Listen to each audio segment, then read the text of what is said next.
Assemblywoman Reynolds-Jackson, you said you spoke with and you worked with police agencies. Can you tell me who they are? Oh, the State Troopers Fraternal Order of Police and also the Clerks Association. Okay, because the Fraternal Order of Police is still in opposition of the bill. So can you possibly tell us what their concerns were, or perhaps why they weren't addressed? The State Troopers Association is not.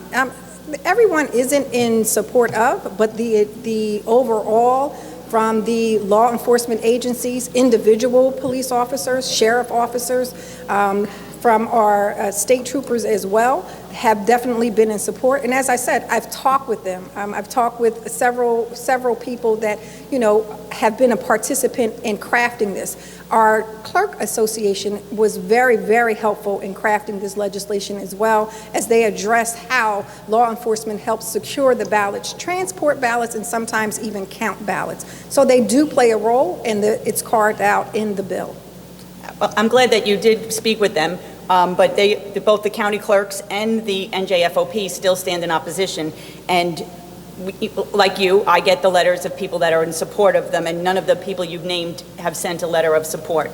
My other question is, are you aware that many of the schools have police officers in them as just a daily program now? It's just so the kids can feel comfortable seeing a police officer. And so my concern is now these police, and we use those places as polling locations. So how do we rectify that?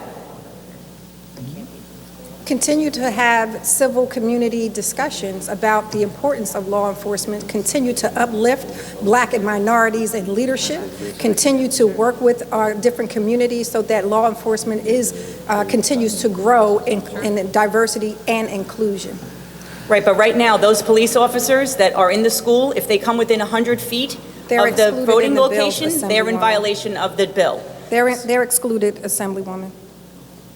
Okay, thank you. And the other issue I have is the requirement that they notify the that naturally happens if there's an issue at the polls where you notify that you go up. Right now you notify your clerk, and then they notify everybody else. And for them to have to now worry about what's going on in the polls and then make all these phone calls, I think it's just going to create more havoc there. So if possible, I'd like you to look at that, and maybe we can fix that on an amendment.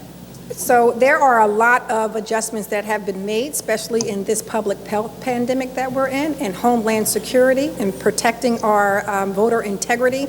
A lot has changed, and there are many more emergency plans that are in place. And so there are a lot more phone calls that they have to make now that they didn't have to make before.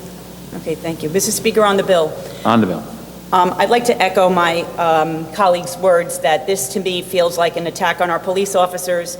They are good people. They are not out there to get anybody or intimidate anybody at the polls, in my opinion.